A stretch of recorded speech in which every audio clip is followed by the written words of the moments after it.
strong and growing perception in the country that something is wrong, all the way through from policing on the streets, right through the courts, and all the way to the prison system. For us, one of the good things has been the number of new people that we've managed to attract to the campaign, a couple of whom will be joining us, or are joining us today. There is certainly rising public anger out there in the country. As you can see, the number of protests that are taking place outside migrant hotels up and down the country is indeed evidence of that.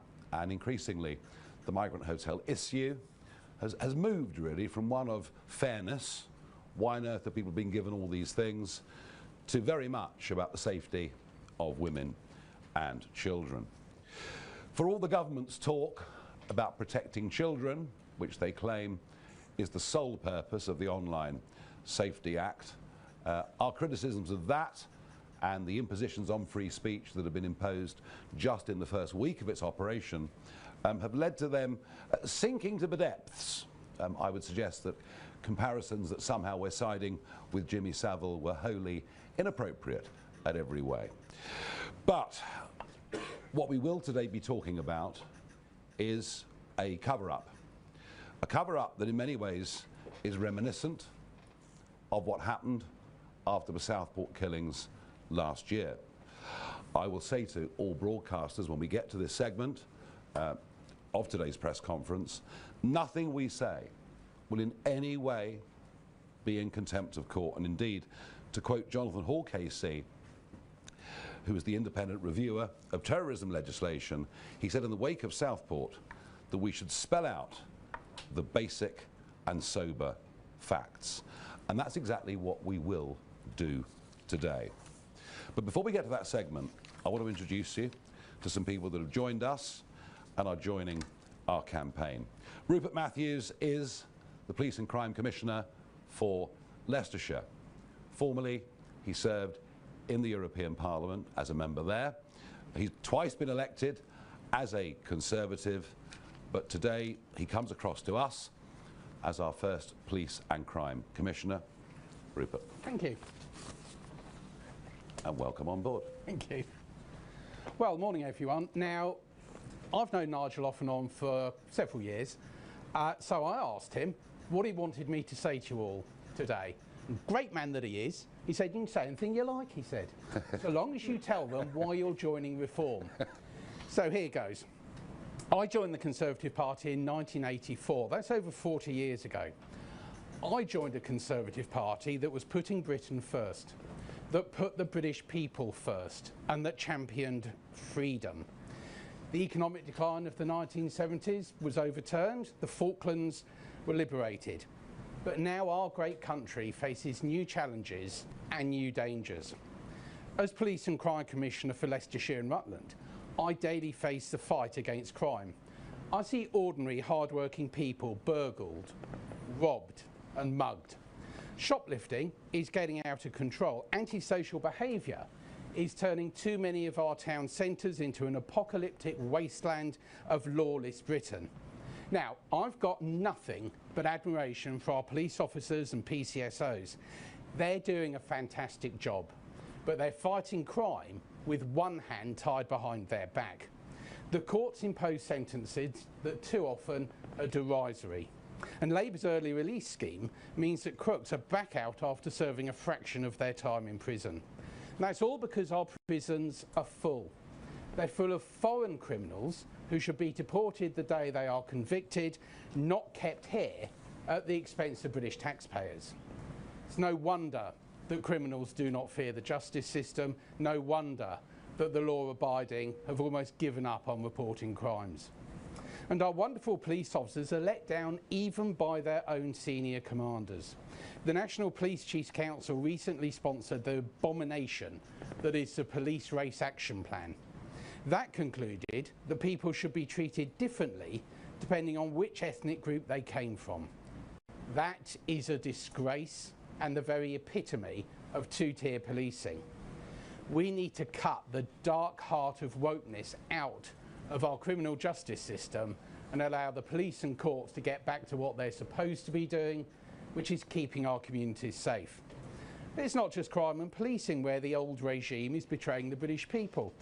Immigration, free speech, net zero, the Mauritius deal, a government facing bankruptcy, all of this foisted on the British people without their consent by woke tyrants convinced that they know best for the rest of us.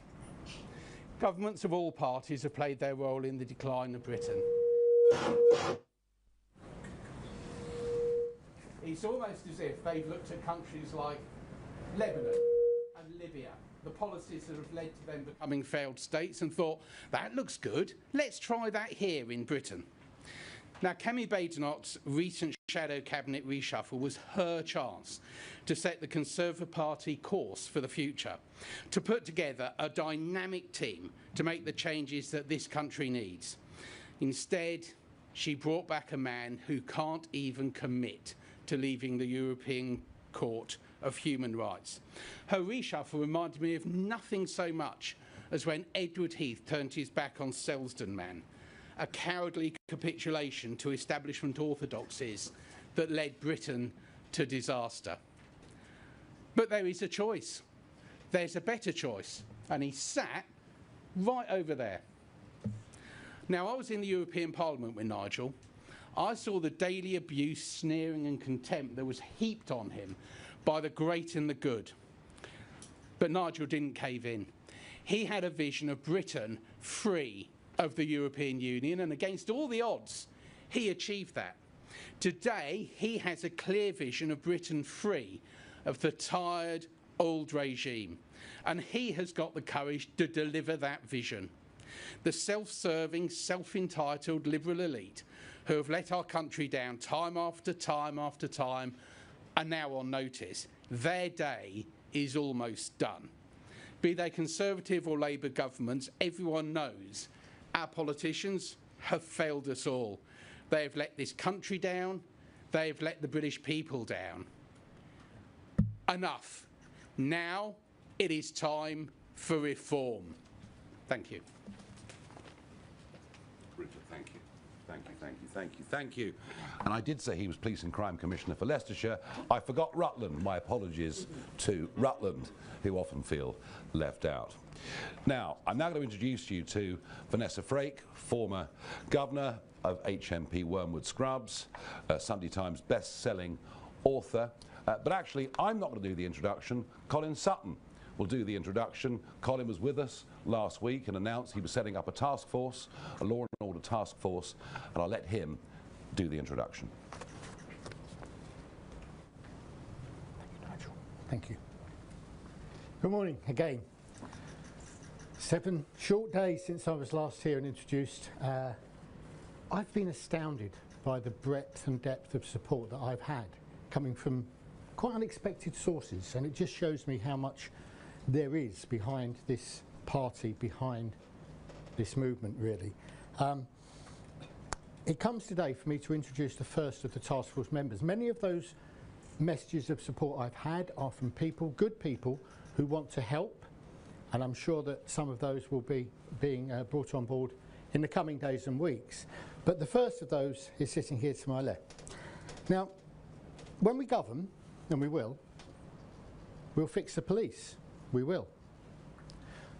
But that will be in vain if we don't fix the rest of the criminal justice system. And another important strand of that system is prisons. Prisons have had, you know, like everything else, 14 years of underinvestment. We don't have enough prison space now. What's the Labour answer to it? Let's let thieves and robbers and domestic abusers out after they've served 30% or 40% or 20%, whatever percentage it is this week of their sentence, to create space. That will not be the reform way. We can make a start by making sure that the 10,000 plus foreign criminals who are clogging our prisons are deported. And what about the ECHR, you say? That noise you hear is human rights lawyers thumbing through Bentley catalogues. They're going to have to take up shipping or wills and trusts because the ECHR will be no more. That is our policy, and that won't get in the way of making this space with these people. Vanessa, welcome. Thank you. Vanessa was 27 years in the prison service, retired as a governor, Yes. got an MBE for your services to the prison service, and more importantly, has shared a stage with me on more than one occasion at true crime conferences and so forth. And I cannot say how delighted I am. Vanessa gives us not only the experience of her time in the prison service, but as Nigel said, she's an author, she has a great knowledge of criminology, of crime, how crime works, and I'm sure that her contribution to the task force will be brilliant, and we'll have some fun doing it as well, like we always do, Vanessa, won't we? Thank you. We're going to show a video now.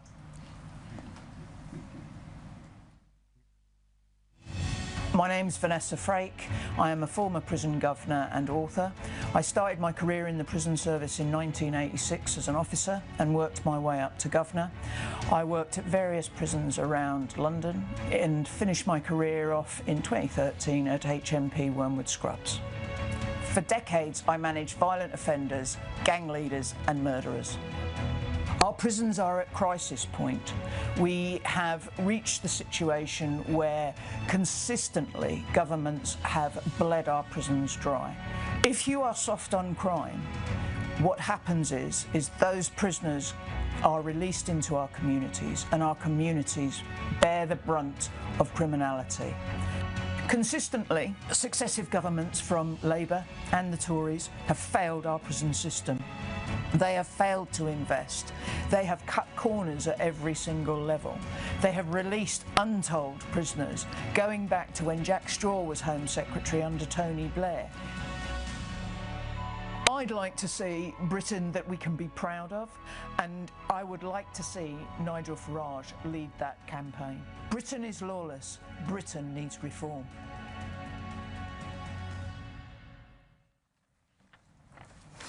Good morning, everybody. As the video says, my name is Vanessa Frake. I am a retired prison governor. I was the governor of HMP Wormwood Scrubs for 4 years, and I served in the prison service for 27 years. I'm here today to announce that I am officially joining Reform UK and will work with Colin Sutton and others on Reforms UK's Law and Order Task Force. I'm not a traditional politician. I've never been a member of any political party. I've actually had a real job working within our prison service, ensuring criminals are locked up, the public are kept safe, and prison officers are protected. When I started at Wormwood Scrubs, I was assigned the task of cleaning up D-Wing. D-Wing was the lifer wing. It was the worst of the worst, where the lifers spent their time. It was dirty, run down, and had major drug issues. My attitude to the task was assertive and no nonsense. That's the approach that I will take for my role within Reform UK. In 1986, I joined the prison service. I was proud of my job, and I was proud of my service, and I still am. But now, seemingly, everything we hear is negative about the entire justice system. Successive governments, Conservative and Labour, have driven the prison service to its knees through lack of investment, support, and an unwillingness to allow people who know what they are doing to get the job done. The public's confidence in our prison and justice system has been entirely lost. Prison escapes risen by 30% in the last year. Attacks on prison officers are at record highs. There were more than 10,500 assaults on prison staff in the last year alone. Incidents of drug fines in our prisons risen by 25%. Incidents of weapons have risen by 12%. Incidents of mobile phone fines have increased by 14%. Our prisons are in a crisis caused by Labour and the Conservatives. What have the solutions been?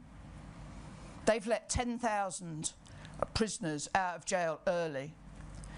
To let criminals out of jail before they even serve their full sentence is a disgrace. They have ignored the concerns of the police, probation, prison officers and the public. whose communities will bear the brunt of criminality. Establishment politicians have pretended as if Britain isn't lawless. We all know it is. We see it on a daily basis, rampant criminality on the streets, repeat offenders facing little consequences, and our towns and cities become increasingly unsafe. Successive governments have appeased prisoners such as Axel Rudakabana, the Southport killer, Hashim Abedi, the Manchester Arena bomber, allowing them the freedom to cook their own meals. Why should dangerous murderers and terrorists have this right? A right that they can then use to attack prison officers by throwing hot cooking oil over them and creating improvised blades to stab them with. It's abominable. I would like to see a government that grabs the bull by the horns, and I believe Reform UK, with Nigel Farage as Prime Minister, would be that government. He is the leader this country needs to make Britain a safer and more secure place to live. Let's back the prison service and support them. I want prison officers to be able to do their job without fear of being attacked, and for their families to know that they will get home safe every day. I want a tougher prison regime for prisoners who will never be rehabilitated. I look at the supermax prisons in America, and I'd like to see a version of that replicated in Britain. And for the prisoners who won't